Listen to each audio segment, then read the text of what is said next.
안녕하십니까. 송국근의 혼술 3월 5일 수요일 늦은 밤에 인사드립니다. 조금 전에 TV조선에서 9시 뉴스를 통해서 단독 보도를 하나 내보냈는데 상당히 충격적인 내용입니다.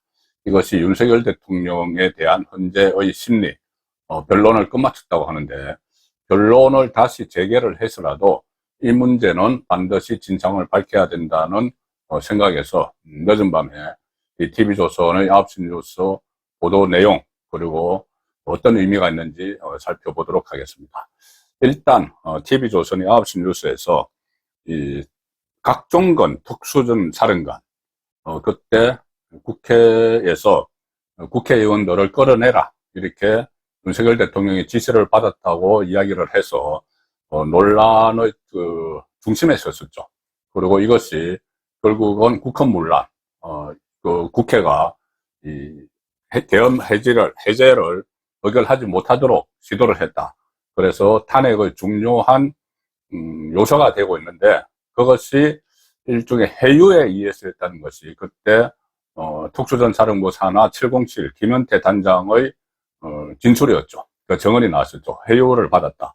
박범계, 또 부성찬, 그리고 그 전에 유튜브에 출연을 했죠. 김병주의 유튜브에 출연을 해서 민주당 유튜브, 김병주 유튜브에 출연을 했고, 거기에 또 민주당 박선원이 같이 있었죠. 그런데 그 유튜브에 출연하기 바로 그 전날 밤에 각종건이 지인에게, 아는 사람에게 전화를 걸어서 이런 이야기를 했다고 합니다. 누군가가 자신을 뇌란죄로 엮겠다고 했다. 이 말을 지인에게 했습니다. 그리고 그 대한 내용이 녹음이 돼서 지인 쪽에서 지인 쪽을 TV조선이 취재를 해서 조금 전에 9시 뉴스에 보도를 한 것이죠. 누군가가 내란죄를 엮겠다고 나에게 이야기했다. 자, 누굴까요? 민주당 의원일 가능성이 상당히 크죠. 제일 처음에 유튜브를 촬영을 한 김병주는 육군 대장 출신인데, 각종건 사령관이 김병주가 한미연합사 부사령관을 할 때 그 밑에서 작전처장을 했습니다. 그러니 옛 상관이죠. 옛 상관이 유튜브에 출연을 시켜서 처음에 요원들을 빼내라, 이것을 국회의원들을 끌어내라로 둔갑을 시켰는데, 그 전날 밤에 누군가에게 전화를 받았다. 그리고 당신을 내란죄로 엮겠다는 협박을 했다. 자, 그렇다면은 협박을 했으면은 그다음부터 내란죄로 엮는 게 아니고 공익신고자로 민주당에서 주선을 했죠. 박범계가. 그렇다면은 회유가 있었다. 회유가 없으면 그렇게 할 수가 없죠. 원래는 처음엔 내란죄로 엮겠다고 했는데, 사실 각종건 전 사령관이 사태 초기에 상당히 적극적으로 작전을 수행을 하려고 했었습니다. 무기 사용 이야기도 그때 나왔었고, 단전, 국회의 그 전기를 끊어버리는 그런 이야기도 본인이 먼저 했다는 그 정언이 있었죠. 김현태 이 단장으로부터. 그렇기 때문에 본인이 내란죄로 엮겠다는 협박을 받았고, 거기에서 벗어나기 위해서 어떻게 보면 거짓 진술을 했다. 이 상황이 될 수도 있는 겁니다. 일단 보도 내용을 정리를 해드리면은, 계엄 당시 국회의원들을 끌어내라고 했다는 각종건 특수전 사령관의 폭로와 관련해서, 그 해당 폭로는 계엄 직후 이 국민들이 이번 사태를 판단하는 하나의 단서가 됐고, 헌법재판소 탄핵 심판의 핵심 쟁점이었죠. 자, 그런데 이것을 해유 의혹이 있는데도 그냥 이 선고를, 윤석열 대통령에 대한 선고를 하려고 하는데, 그 직전에 선고를 다음 주에 할 가능성이 높은데, 그 직전에 이런 폭로가 나온 겁니다. TV조선이 이 각종건 전 사령관이 계엄이 해제된 지 이튿날 밤, 그러니까는 12월 5일이죠. 5일 밤 지인에게 복잡한 신경을 털어놓는 전화통화 육성을 입수를 했다. 그런데 이것은 민주당 의원 김병주 유튜브에 출연하기 전날 밤이다. 그런데 누군가가 자신을, 각종건을 내란죄로 엮겠다고 했다. 이런 표현이 등장을 합니다. 그때 각종건이 김병주 유튜브에 출연을 해서 윤석열 대통령 또는 김용현 전임 장관으로부터 국회의사당 안에 있는 인원들을 밖으로 이렇게 좀 빼내라 지시를 받았다. 이렇게 처음에 이야기를 했죠.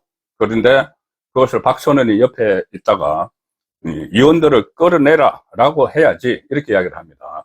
그리고 바로 김병주가 국회의원들을요 이렇게 합니다. 그러니까는 그때 각종건이 예 이렇게 해서 이후부터는 이 각종건의 진술이 처음에 요원이 국회의원으로 둔갑을 하고 빼내라가 끌어내라로 바뀌어버리죠. 그 상황인데 그 전날 밤에 본인이 누군가가 내란죄로 너를 엮어서 아주 감옥 살해를 시키겠다 이런 식으로 협박을 했다는 이야기입니다. 그리고 각종건 전 사령관이 김병주 유튜브에 출연해서 첫 폭로를 하기 전날, 그러니까 12월 5일 저녁 7시 반쯤에 지인에게, 이 지인은 과거 군생활을 같이 했던 사람이라고 합니다. 이 지인에게 전화를 걸어서 누군가 자신에게 내란죄로 엮겠다, 양심선언을 하라 이렇게 요구를 했다. 그 하소연을 하는 거죠. 하소연을 하는 그 통화 녹취록이, 통화 녹음이, 녹음 파일이 오늘 TV조선에서 보도를 했습니다. 이렇게 이야기합니다. 각종건이 육성으로 자기 친구, 자기 지인에게 내가 참 할 말은 무지하게 많은데 누구는 또 바로 계엄 해제되고 나서 그 다음날 밤입니다. 누구는 나한테 양심 선언을 하라고 하는데 내가 어떻게 하느냐? 내가 살려면은 나보고 양심 선언을 하라고 한다. 살려면은 양심 선언을 하라고 한다. 그리고 그러니까 지인이 아니 명령에 죽고 사는 군인이 무슨 양심 선언이라는 말이냐 이렇게 하니까는 각종건이 이렇게 대답합니다. 사정을 다 알면서도 자신을 나를 내란죄로 엮으려 한다. 자, 그 내란이라는 것은 좌파 진영에서 제일 처음에 비상계엄령 완전히 초기부터 내란 프레임을 씌웠죠. 무조건 이것은 내란이다. 그래서 윤석열 대통령을 내란 수계, 내란 동조 세력, 초기부터 내란 프레임을 만들었습니다. 그런데 박종건에게도 바로 그 다음날, 해제가 된 다음날, 내란죄로 엮겠다. 프레임을 씌우겠다. 이렇게 협박을 하고 양심선언을 하라. 이것은 일종의 양심선언이 아니고 회유를 하는 것이죠. 회유를 해서 우리가 시키는 대로 진술을 하라. 이런 이야기가 되는 겁니다. 그 통화한 지인은 그러니까 TV조선이 물어보죠. 양심선언을 요구한 그러면 주체가 누구라고 생각을 하느냐? 이렇게 이야기를 하니까 이 지인이 국민의힘 쪽은 아니지 않겠느냐고 이야기를 합니다. 경황을 다 보면은 그 이후에 일어난 상황들을 보면은 민주당에서 내란죄를 엮겠다고 협박을 하고 양심선언을 하라. 그러니까 양심선언이라는 형태로 우리가 원하는 대답을 하라. 이렇게 됐다는 이야기입니다. 처음에 이 두 사람 김병주, 박선원이 있었고 나중에 김현태 707 단장의 정언으로는 박범계, 부성찬, 또 국방위 민주당 전문위원 이런 사람들이 회유를 했다고 정언을 했죠. 그래서 이것이 제일 처음부터 내란죄로 엮겠다고 협박을 해서 그 회유를 하는 그런 정황이 발견이 된 겁니다. 그리고 각종건 전 사령관이 지인에게 그러면 전화를 건 이유는 뭘까? 아마 재정적인 도움, 아마 이 변호사도 선임을 해야 되고 하고 또 내란죄로 엮겠다고 하니까는 이게 큰일 났다. 그러면은 앞으로 변호사도 선임을 하고 하면은 돈이 필요하다. 그래서 아마 이 지인에게 금전적인 도움을 요청하는 전화였을 거다는 게 이 통화 내용에 나옵니다. 내란죄로 엮겠다는 말까지 들은 만큼 변호사 선임부터 이 자녀들 이제 지원 문제, 본인이 감옥에서 오래 있으면 자녀 지원 문제까지 대비해야 한다고 생각을 한 것 같아. 그래서 전화 통화 내용도 보면은 자신의 경제적인 어려움을 털어놓으면서 지원을 부탁했습니다. 이렇게 이야기합니다. 각종건이 참 말도 꺼내기 조심스러운데 내가 솔직히 내가 지금 가진 게 한 개도 없다. 나중에 어려우면 좀 도와줘. 난 지금 애들, 아들내미, 딸내미 어떻게 먹고 살게 할지 그것도 걱정이다. 미안하다. 내가 염치가 없다. 변호사를 알아보고 있다. 앞으로 어려울 것 같아. 자, 그러니 민주당 쪽에서 민주당의 가능성이 높죠. 이렇게 내란죄를 했겠다고 해요를 했기 때문에 협박을 했기 때문에 그러면 변호사도 선임을 해야 되고 앞으로 내란죄면은 굉장히 형이 무겁죠.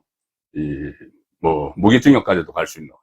그래서 자기가 이제 어려움을 깨닫고 지인에게 금전적인 도움을 요청을 했는데 그 과정에서 나를 내란죄로 였겠다고 한다고 어려움을 토로하고 그 다음날 바로 김병주 유튜브에 출연을 해서 처음에 한 말을 김병주가 바꿔버리는, 박근혜하고 바꿔버리는 그런 상황이 일어났고 그 다음에 일종의 처벌을 받지 않도록 공익신고 절차도 밟아줘서 공익신고로 선고자를 선정까지 됐죠. 그러니 본인은 지금 감옥에 오래 안 있어도 되는 그런 상황이 된 겁니다. 그런데 감옥에서 오랫동안 있게 할 수도 있다고 내란죄로 엮겠다고 협박을 했다는 사실이 드러난 것이죠.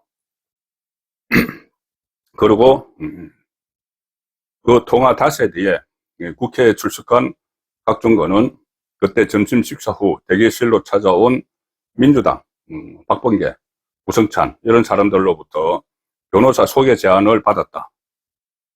그래서 그 당시에 민주당은 변호사를 소개했다는 것을 새빨간 거짓말이라고 했는데 실제로 나중에 부성찬 의원 소개로 변호인을 한 명 만났다. 선임은 하지 않았다. 어쨌든 소개받은 사실을 각종건이 인정을 했죠. 자, 그래서 이렇게 보면은 진술의 앞뒤가 맞아떨어지는 그 상황입니다. 예. TV조선에 따르면은 이번 그 지인 통화를 한 당사자는 박종건과 군에서 만나서 20년간 친분을 이어온 막역한 사이다. 이렇게 본인을 소개를 했습니다. 통화가 이루어진 시점은 김병주 TV에 출연하기 전날 5일 저녁 7시 반에서 40분쯤. 그래서 그때 그 시간에는 그때 김현태 단장이 정언을 했을 때 유튜브 출연을 앞두고 예상 질문지 같은 것을 각종원에게 보냈다. 그 시간입니다. 그 비슷한 시간입니다.